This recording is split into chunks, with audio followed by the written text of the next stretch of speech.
et bienvenue dans Troll de Dames, l'émission qui vous emmène dans des aventures rôlistiques extraordinaires. On se retrouve aujourd'hui pour une chronique de MJ Explique-moi, où j'aurai le privilège de vous présenter un jeu de rôle qui se déroule dans les royaumes crépusculaires, d'après les romans de Mathieu Gabory.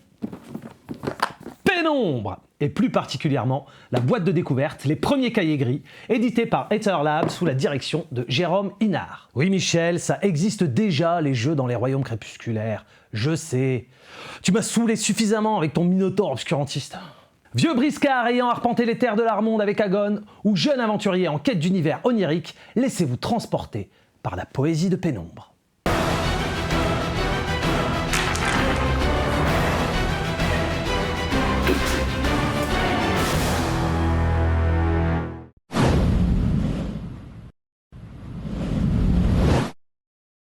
Imaginez un arbre, un colosse d'ombre capricieux, et dont les branches torturées semées d'épines abritent en son sein un collège.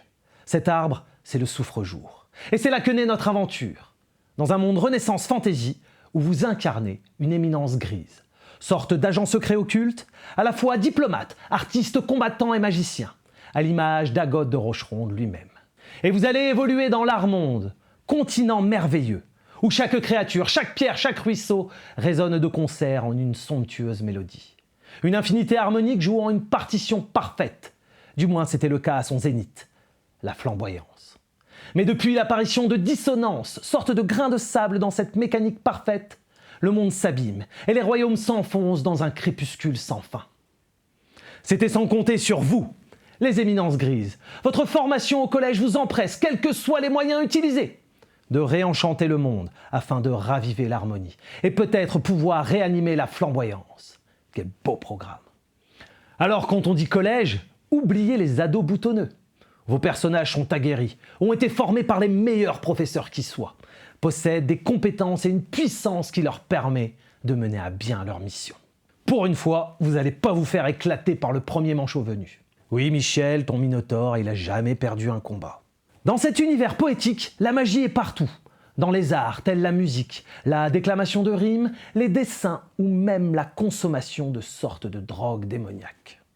Mais aussi et surtout dans la manipulation de danseurs, petites créatures de lumière et de magie pure, dissimulées aux yeux des profanes et source de bien des convoitises.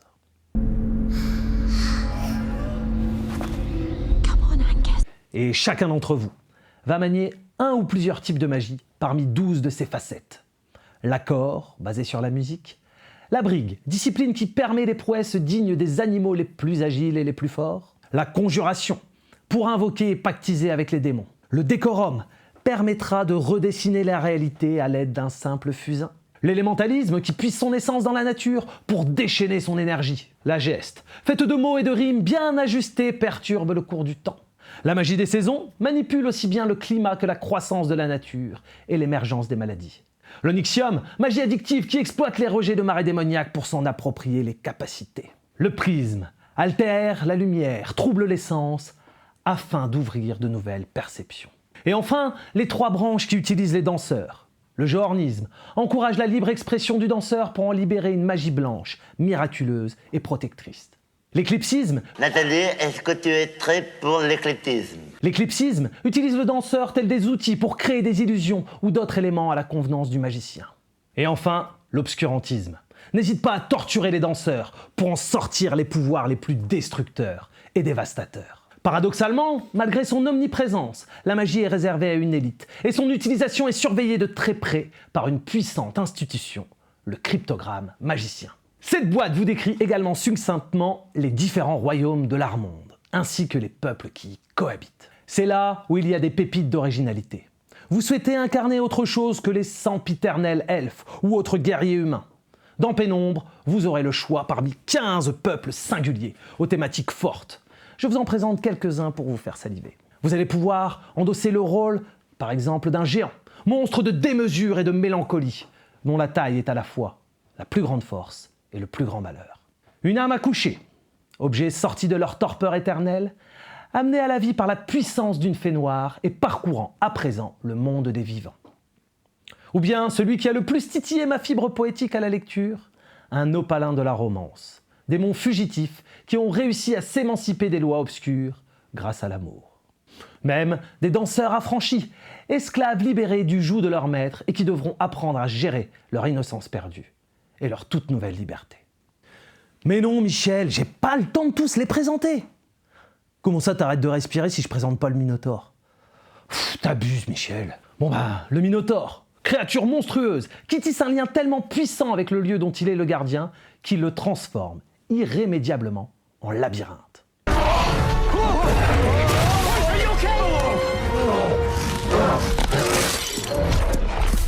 Bien évidemment, avec la boîte de découverte, tout ne sera pas jouable tout de suite. Il faudra patienter jusqu'à l'arrivée de la suite de la gamme. No! God, please, no! No! No!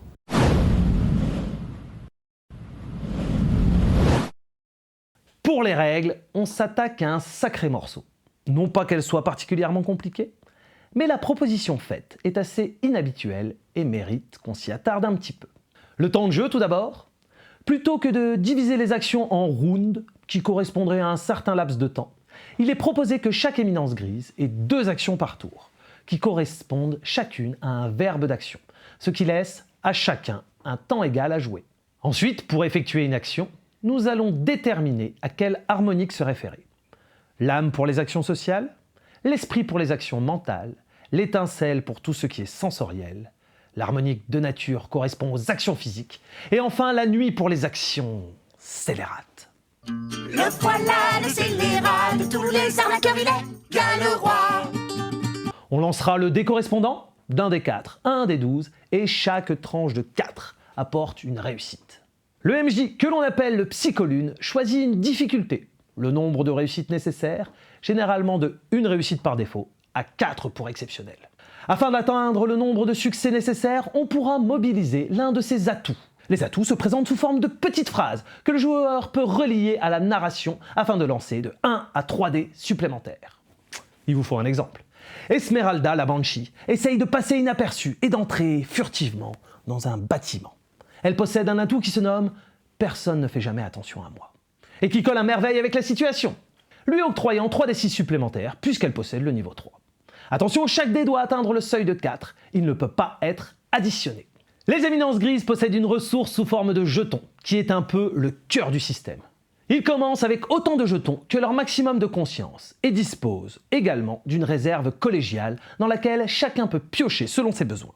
Les jetons vont permettre de relancer tout au parti des dés, de mobiliser un atout supplémentaire, de transformer notre dé d'harmonie en un dé merveilleux qui correspond à un dé à 20 faces, ou même de transformer l'action en une action collégiale. Chaque éminence grise se coordonnant pour faire face à l'adversité, car à la fin, la vraie victoire, c'est l'amitié. Oh, ta gueule. Si le nombre de succès est inférieur à la difficulté, les règles proposent 2 options pour remplacer l'habituel « c'est raté, tant pis ». Une réussite mitigée avec un prix à payer en jetons pour réussir de justesse, ou une prolongation qui demandera l'utilisation de ressources supplémentaires pour pouvoir réessayer plus tard. Un système de fausses notes, un 1 sur le dé d'harmonie vous fera perdre vos jetons et d'envoler le maximum du dé pour récupérer cette précieuse ressource. Et surprise, pour les combats c'est pareil, on peut résoudre les oppositions en un seul jet de dés. Un autre exemple pour vous. Une bande de malandrins tente de vous détrousser au détour d'une ruelle. Le psycholune décide de l'adversité qu'il représente, du score à réaliser pour vous en débarrasser. Reste à saupoudrer ça de narration et vous avez une scène de combat rapide à exécuter.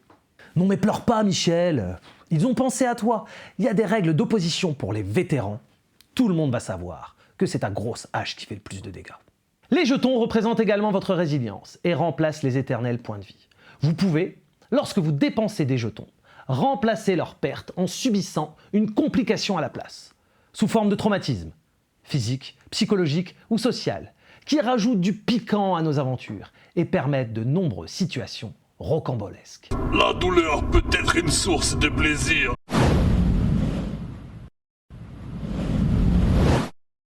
La magie.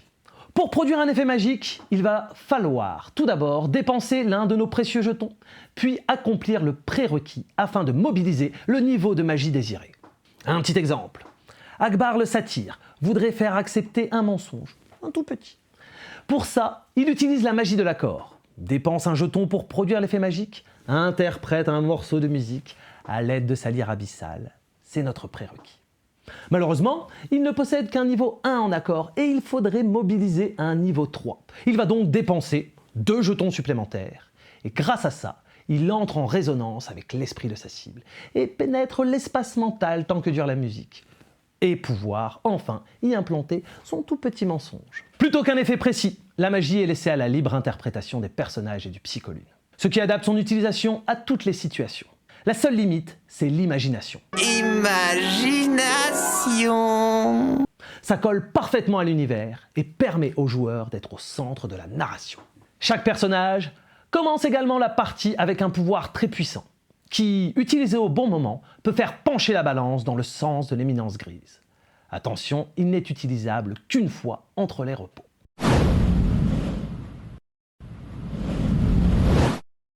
Cette boîte de découverte contient tout ce dont vous aurez besoin pour faire vos premiers pas dans cet univers détonnant.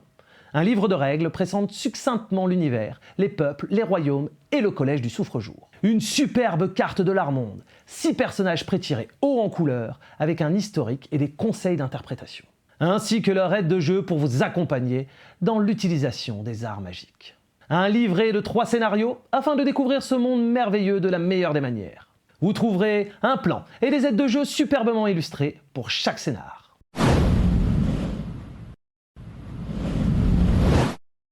Pénombre, c'est fait pour qui? J'ai attaqué la maîtrise du premier scénario de découverte, Apocalypse Verveine, sans avoir lu les romans, et sans plus de connaissance du lore que mes quelques parties en tant que joueur à Agon, au moins un quart de siècle plus tôt. Et la boîte est une bonne entrée en matière, accessible aux MJ découvrant l'univers, même si on a hâte d'approfondir le sujet. Pour fournir aux joueurs un aperçu de plus fidèle de cet univers, pas besoin d'avoir lu les romans, mais pour ceux qui le souhaitent, une sublime édition collector vient tout juste de ressortir. Et je me suis empressé de sauter dessus pour peaufiner la présentation du monde. Les règles sont plutôt faciles à prendre en main, et un MJ débutant débrouillard s'en sortira sans encombre. Pour les joueurs, c'est assez savoureux de se laisser porter par les scénarios pour découvrir ce monde si particulier. Prenez garde tout de même, le fait d'incarner des personnages plutôt puissants, possédant des pouvoirs ouverts, peut être déroutant pour les débutants. Et certains joueurs à tendance grobilistique pourraient vouloir en profiter. Oui Michel, c'est encore de toi que je parle. La puissance, gros c'est la puissance, c'est la puissance, la puissance, gros c'est la puissance, c'est la puissance, la puissance.